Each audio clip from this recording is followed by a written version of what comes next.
Alright guys, what's up? It's time to talk about Toriko, the hype of chapter The 3 through hype, 5. the Toriko hype. Oh my god, the hype. Like Toriko has the most hype in any series ever. Shit. It's Like, just, come, that's is there like, can you really? Is there really any other series that's just this hype? That just like at least what? not current. I mean, come on. Like we just had that whole chat last week, the chapter 2 weeks ago, where we had got Yuta's amazing backstory and then just that kick-ass victory from him in his fight. And we were fully expecting either some more stuff from Komatsu on Komatsu's end or the second fight in the competition. Yeah, But exactly. no, at that moment, something happened in that stirred the entire world, hmm and he had to show us how this stir affected everyone. hmm And this gave us an opportunity to see where the other groups were at that point, Yeah. which gave way to the reveal of the all but one eight king. hmm So first we got to see Whale King Moon, who looks like, fish fins that grew out of a meteor. Yeah, I think we're gonna have to get a better shot of him because we're only seeing the back of him. So, No, that looked like the front of him well, I mean, like, or the it, top it of him. I can't really. It's hard yeah, to it's tell. like the top going back. So we like haven't seen if it has a face or anything like that. You know what I mean? Well, I'm assuming it has some sort of face. I mean, like a Yeah. whale. Yeah. So, I, and so it looks, but it still looks. It's odd, but it still looks pretty beastly. I mean, considering the fact that that meteor, assuming that's the meteor that we heard about, it's the size of the moon. That means minimally. That means he is already slightly bigger than the moon. Yeah, which means he's like the size of the U.S. Uh, what? And if you think that's bad, oh, Yeah. we can move on to Area Five's Eight King, and it seems as if either the entirety or a large portion of Area 5 is the Eight King Yeah. himself, which surprisingly is a deer. Yeah. Our first new king that we've heard about because we've heard about all the others, but we didn't know what the other one was, so now we know. It's Deer King, which is The Deer King. kind of odd hmm because it's like, Deer, what in the really? world? Like, a deer's not very threatening. No. Like, everyone was thinking might have been a tiger Right. or something, but no, it's a deer. Or Lion King. Haha. Ha ha ha ha ha ha ha Mm, ha. but no. A And deer. then we move Bambi. on. And then we move on to the most, like, it just the hype just keeps getting better. The We move batshit. on to Area 4, where we see Sunny and Live Bear staring down a portion, what they think is a wall, but is actually a portion of the mother snake. Now hmm we knew this motherfucker was huge Yeah. in length and most likely very tall, but they are dots in comparison, just dots. And that's probably that is probably still too big to represent them in comparison, but you needed to see how big they you know like they're probably actually even smaller than a dot, Well, they but are they had to because of the show it. perspective. They look like they have to be like smaller than a dot in comparison, because honestly the dot looks like if they only put it only looks like he put two dots there just so that way you could know where they are. Yeah. Well, here's the thing. I actually earlier today I took this picture into Photoshop, and I tried to see like I wanted to try to fit some like the amount of the larger of the two, which I assume is live bearer, um, and I gave up. It actually like in just one of the scales, it looks like I can surmise that you can fit about 100 of those in So, there, and a that rough estimate, one scale from the mother snake is 100 times bigger than live bearer, estimated, which means that with millions, possibly even billions of scales on this thing, it just has an immense size, and hmm we we already knew it because of the fact that it can wrap around the entire Toriko Earth. hmm But the fact of the matter is it's just insane. And I still have to believe that that the mother snake, even though it's wrapping around the entire Toriko Earth, it has to only be in the gourmet world because someone in the human world would have seen it already. yeah. Because as we know, based on where the proportion is that obviously the gourmet world is vastly larger than the human world, but it is actually possible, I think, based on where Area 4 is, that you can that the mother snake goes through Area 4 and hmm can circumference the world without passing through the human world. Yeah, it can. So, which is the most likely option. But I'm just surprised they haven't it's not talked about more or has been encountered yet. Who knows why? hmm Of Yeah, course, knowing their luck, the head's going to be hitting Area 4 soon,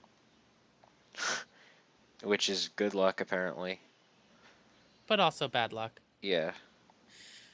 Then we move to Area 3 where the hype dies down just a little because we get to see the Emperor Crow, hmm whose feather, one feather, dwarfs Coco in size. Yeah. So you know that the Emperor Crow is big as fuck. Oh yeah.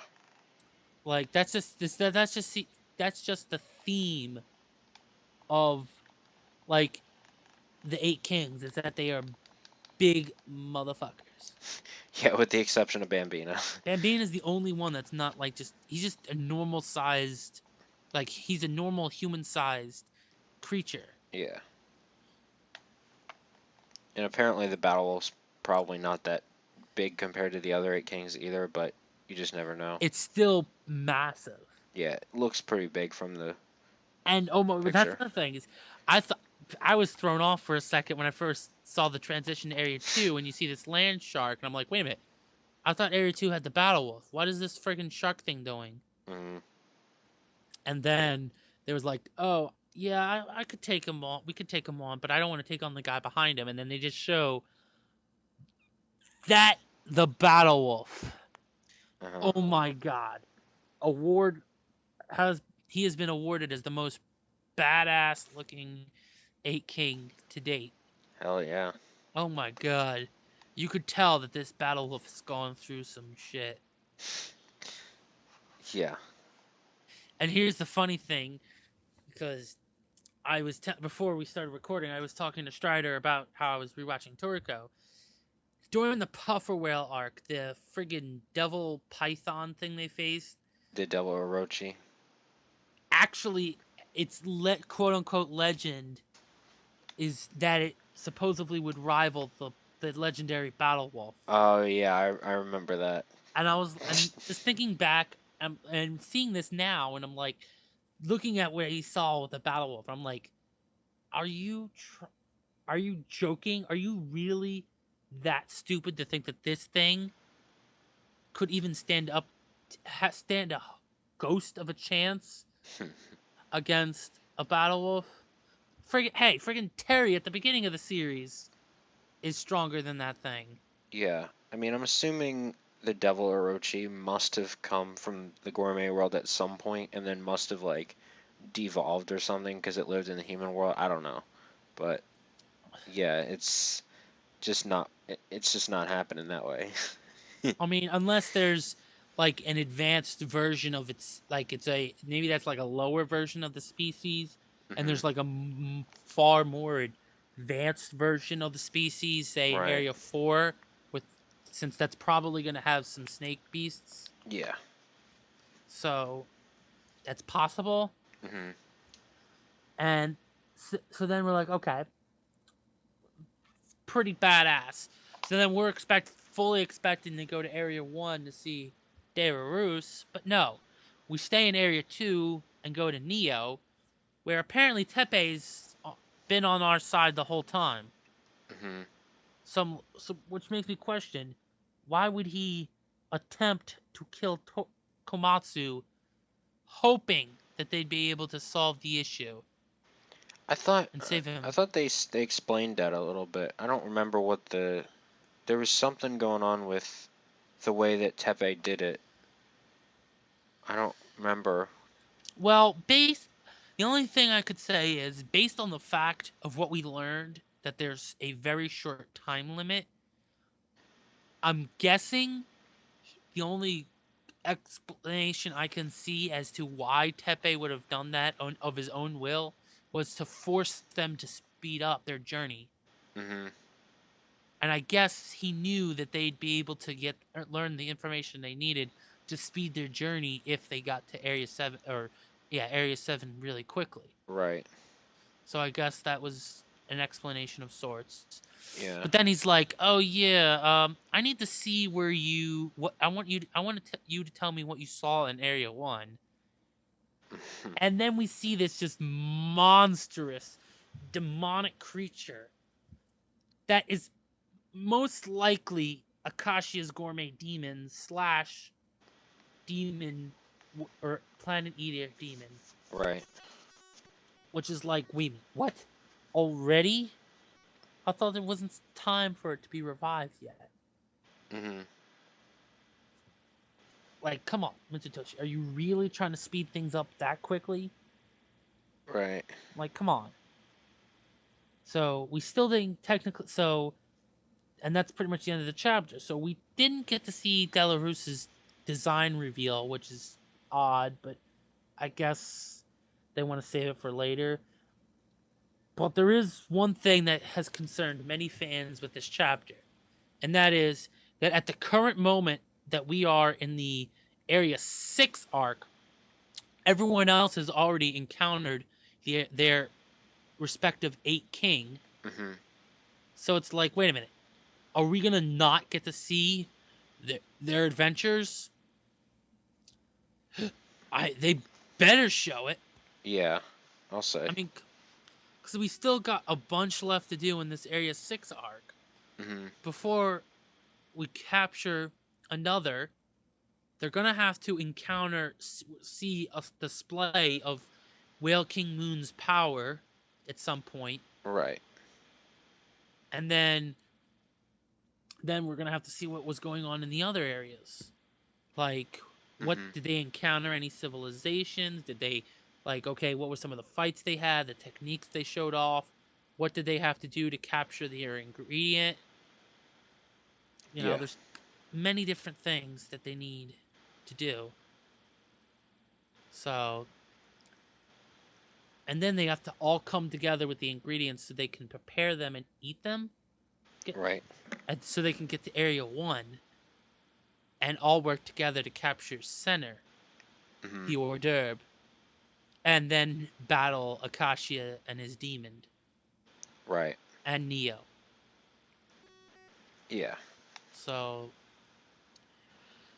there's still way too much to happen to really warrant seeing all of this right now, Yeah. especially a beast that could possibly be the world-eating demon that is Akashi's gourmet demon. Hmm. Yeah. I don't know. I mean, there's a lot to cover. I just hope Mitsutoshi doesn't rush it. Yeah.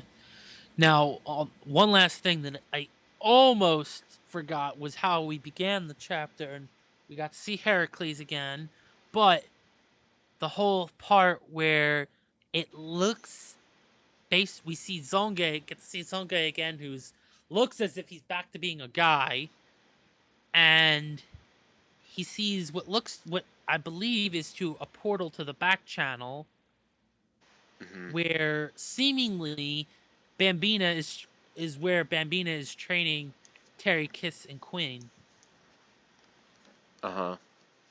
which was just awesome to see. Yeah. Because just because this was started off, this we transitioned to that from Toriko's and Starjune's group, because he's after seeing the Battle of the Eight King for the first time in person. Toriko was like, he knows Terry's coming, and Yeah. that when he does, he'll have the strength of an Eight King. Hmm. And figuring the fact that they have what 2 months, I think, Yeah, till something like that. the Earth is eaten, I highly doubt Toriko is going to be there for 2 months, or Yeah. even most of it, or even like a month in Area 2, which means, and even then, it's like, are you telling me that Bambina is that good of a teacher that he'll be able to teach Terry, Kiss, and Quinn in that to be as strong as an Eight King in that quickly? I don't know. I mean, I guess if they fight him over and over, I guess they could eventually just get that strong. I don't know. Yeah, but I mean, it's also have to count for their growth, because physically they might be stronger, but in terms of their size, they are very tiny. Uh-huh. Like they're all, especially you know, in comparison to their fully grown versions. Right. So it's like, okay, I highly doubt they're just gonna magically grow to their full size in a month or Hmm. two. Yeah. So somehow they're gonna become Bambina's gonna find a way to make them as strong as a fully grown Eight King without actually being fully grown, Hmm. which may be kind of interesting, Yeah. but necessary because they gotta be there with their partner's side. Yeah. So uh, that was just about it. I mean, the chapter's rating is hype, Yeah. I was just about to say, yeah, chapter rating hype. That's it. So yeah, because it's I like, want to see what these. I want to see. Can't wait to see what environmental challenges await the other groups, because yeah. as we've seen, there have been many things that have helped to give you an advantage by, or should I say, eating the previous area's ingredient usually would help you overcome some type of environmental challenge in the next area, Hmm. which is what concerned us the most, or at least me the most, about them skipping ahead. So, but I mean, with thanks to air, they don't need to breathe as much, Right. and pear allows them to see food spirits, and between the two of them they can recover faster. So I guess that's enough, but we'll Yeah. just have to wait and see what the environmental challenges are for Hmm. the areas. So So yeah, I guess that'll yeah, be hope about it. yep, and so hope you guys enjoyed this one, and hope to see you next week for even more Toriko hype. Hmm.